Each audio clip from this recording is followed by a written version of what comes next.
Next chapter number 3 की detail है। इससे पहले आप ये देख लें, क्वेश्चन नंबर जो 2 है ना आपका, उसमें चैप्टर नंबर 1, 2 और 3, अगर इन चैप्टर्स को आप अच्छे तरीके से कर लेते हैं तो आपके 8 शॉर्ट क्वेश्चन भी पूरे हो जाएंगे और इसके अलावा एक लॉन्ग कम्बिनेशन भी आपका कंप्लीट हो जाएगा। तो मतलब इन 3 चैप्टर से ही आप अच्छे नंबर ले सकते हैं। 24 नंबर तो इसी में से आ जाएंगे और तकरीबन 4-5 MCQ भी आएंगे इनमें से, ठीक है। चैप्टर नंबर 3 में है जो why liquid are less common, ये शॉर्ट क्वेश्चन है। इस चैप्टर में से थ्योरी का पोर्शन आएगा, न्यूमेरिकल इस चैप्टर में से नहीं है। ये आपने करना लिक्विड लेस कॉमन क्यों होते हैं, सिर्फ इतना है। और ये जो प्रॉपर्टीज़ हैं ये बहुत कम पेपर में आती हैं, तो 2-3 कर लें शॉर्ट के लिए। उसके बाद ये एटीएम की डिफ़ाइन, एटीएम के डिफरेंट यूनिट लिखने होते हैं आपने शॉर्ट के लिए, ये आप कर लें। उसके बाद ये बॉयल्स लॉ की स्टेटमेंट इंपॉर्टेंट है, ये ज़्यादातर ये शॉर्ट के लिए इंपॉर्टेंट है, ठीक है। इसमें क्या चीज़ें कांस्टेंट हैं ये आपने याद रखना है, बस स्टेटमेंट याद रखें, मैथमेटिकल फॉर्म याद रखें, ये आप छोड़ दें। ये पैराग्राफ भी छोड़ दें। ग्राफिकल एक्सप्लेनेशन लॉन्ग क्वेश्चन में आ सकती है, ग्राफ से रिलेटेड, ग्राफ आपके सही होने चाहिए, इससे रिलेटेड आप ये थ्योरी करेंगे। उसके बाद ये चार्ल्स लॉ है, इसकी भी आपने सिर्फ स्टेटमेंट करनी है और इसकी मैथमेटिकल फॉर्म करनी है, बाकी इसमें से पेज में से नहीं है। यहाँ पे डेरिवेशन ऑफ एब्सोल्यूट लॉ, इसमें ना एक पेपर में डिफ़ाइन आती है quantitative definition of Charles law. Charles law की 2 डिफ़ाइन है। अगर आपसे सिंपल पूछते हैं स्ट्रेट चार्ल्स लॉ तो आपने ये लिखना है। अगर पूछें quantitative statement of Charles law, फिर आपने इसका ये पैराग्राफ लिखना है, ये जो 2-3 लाइनें हैं, ठीक है। ये ज़्यादा इंपॉर्टेंट है क्वांटिटेटिव स्टेटमेंट। इसमें एक ये आप फार्मूला करें, बाकी चाहे आप इसका ना करें। ग्राफिकल एक्सप्लेनेशन लॉन्ग क्वेश्चन है, लेकिन मोस्ट इंपॉर्टेंट लॉन्ग क्वेश्चन नहीं है इस चैप्टर का। उसके बाद है जनरल गैस इक्वेशन लॉन्ग के लिए आ सकती है, अगेन मैथमेटिकल फॉर्म्स इसकी कर लें। उसके बाद आइडियल गैस कांस्टेंट, ये इंपॉर्टेंट है लॉन्ग के लिए भी शॉर्ट के लिए भी। इसमें सिंपल आर की वैल्यू आ सकती है, एसटीपी यूनिट्स पे कैलकुलेट करना। और अगर एसआई पूछेंगे, एसआई शॉर्ट में भी आई हुई है, ये शॉर्ट है, ठीक है एसआई। अगर एसटीपी पूछें तो आपने ये मेंशन करनी है। अगर कंप्लीट आता है लॉन्ग क्वेश्चन के आर के डिफरेंट यूनिट्स निकालें, फिर एसटीपी भी आएगा, यहाँ से ये जो वैल्यूज़ हैं ये भी आएंगे और यहाँ से ये भी आएगा, ठीक है। सेंटर वाली वर्डिंग अगर आप नहीं करना चाहते हैं ना करें। Density of an ideal gas, ये शॉर्ट के लिए इंपॉर्टेंट है, calculate the density of an ideal gas, इसके अलावा ये MCQ आया हुआ है, ठीक है। उसके बाद है एवोगैड्रोस लॉ की सिर्फ डिफ़ाइन आपने करनी है और आपने इसमें से कुछ नहीं करना। और इसके बाद है डॉल्टन्स लॉ की पार्शियल ऑफ प्रेशर की डिफ़ाइन, इसकी भी आप डिफ़ाइन करें, यहाँ से इसकी ये मैथमेटिकल फॉर्म करें।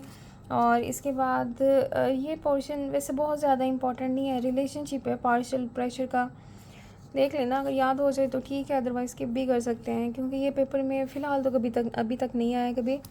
डिफ़ाइन इसकी आई हुई है और इसकी पार्शियल प्रेशर की ना ये कैलकुलेशन आती है पार्शियल प्रेशर की, तो इसमें आपने पार्शियल प्रेशर की कैलकुलेशन कर देनी है, ठीक है। इसका फर्स्ट पैराग्राफ कर लें और ये कर दें। अगर फर्स्ट नहीं करना तो आप इसका सेकंड पैराग्राफ इसी से रिलेटेड है वो कर सकते हैं, ये इंपॉर्टेंट है। उसके बाद application of Dalton's law most important है इस चैप्टर का, मोस्ट इंपॉर्टेंट पहला लॉन्ग क्वेश्चन है ये। उसके बाद है डिफ्यूजन और इफ्यूजन में डिफरेंस, ये शॉर्ट में आ जाता है, सिर्फ डिफ़ाइन करें और साथ साथ एक एग्जांपल।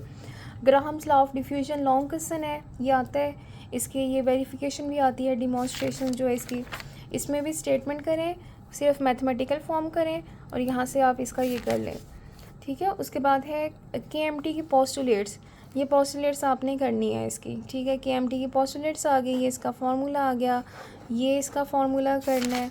और इसके बाद ये Boyle's law, Charles law, Avogadro's law, Graham's law of diffusion, ये इंपॉर्टेंट है, ठीक है। आप सेकंड मोस्ट इंपॉर्टेंट कह सकते हैं, लास्ट टाइम भी यही आए हुए थे पेपर में। ये जो अक्सर बच्चे ना इसको गलत लिखाते हैं, बॉयल्स लॉ की उसने पूछी है derivation according to KMT kinetic theory, तब आपने ये लिखना है। अगर सिंपल बॉयल्स लॉ पूछें तब आपने पहले वाला लिखना है, लेकिन पेपर में फ़िलहाल कभी भी सिंपल बॉयल्स लॉ लॉन्ग के लिए नहीं आया है, तो शॉर्ट के लिए ये आए हुए हैं, ठीक है। सॉरी, शॉर्ट में वो आए हुए हैं, लॉन्ग क्वेश्चन में बॉयल्स लॉ की ये डेरिवेशंस आती हैं और ये अकॉर्डिंग टू KMT होता है, यानी काइनेटिक मॉलिक्यूलर थ्योरी, इंपॉर्टेंट है ये। काइनेटिक इंटरप्रिटेशन है, ये लॉन्ग क्वेश्चन है लेकिन मोस्ट इंपॉर्टेंट नहीं कह सकते हैं, अगर आपने सिर्फ 3-4 चैप्टर ही करने हैं ना, तो फिर आप कोशिश करें जो लॉन्ग क्वेश्चन थोड़े भी इंपॉर्टेंट हैं वो कर लें। अगर आपसे सारा नहीं याद होता है, आप सिर्फ इसका ये थोड़ा बहुत, इसमें बहुत इजी वर्डिंग है, कोई इतना मुश्किल नहीं है, उसको पढ़ के इसकी मैथमेटिकल फॉर्म आपकी सही होनी चाहिए, ये कर लें, ठीक है। और इसके बाद ये पैराग्राफ अगर आप नहीं करना चाहते ना करें। यहाँ पे एक शॉर्ट क्वेश्चन भी है, हीट फ्लो की बात की हुई है। एब्सोल्यूट ज़ीरो की वैल्यू क्या होती है, ये कर लें, ठीक है। Absolute temperature, general principle of liquefaction, ये इंपॉर्टेंट है शॉर्ट के लिए। TC, PC, critical temperature, critical volume, तीनों की डिफ़ाइन दी हुई है, तीनों की डिफ़ाइन और एक एक एग्जांपल इनफ है। Joule Thomson effect, Linde method of liquefaction, most important है ये। Non ideal behaviour of gases, ये भी काफ़ी इंपॉर्टेंट लॉन्ग क्वेश्चन है।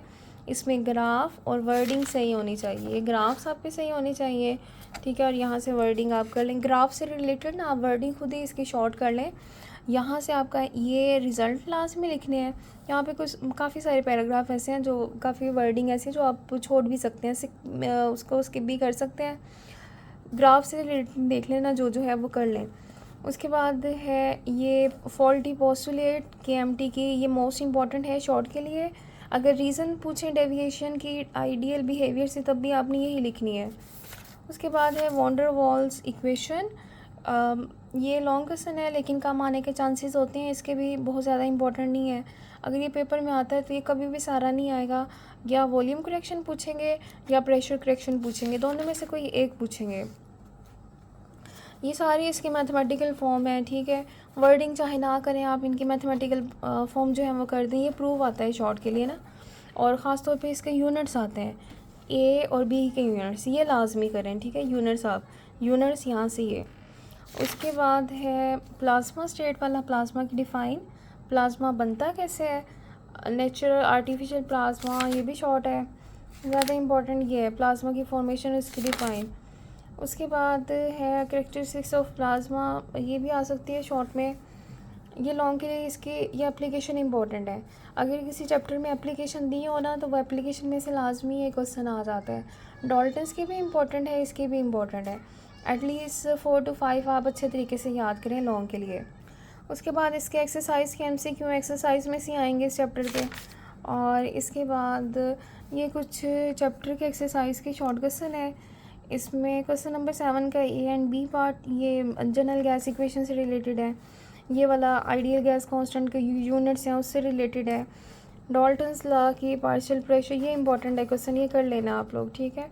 और इसके बाद डिफरेंशिएट, डिफ्यूजन, ये सारे पीछे दिए हुए हैं।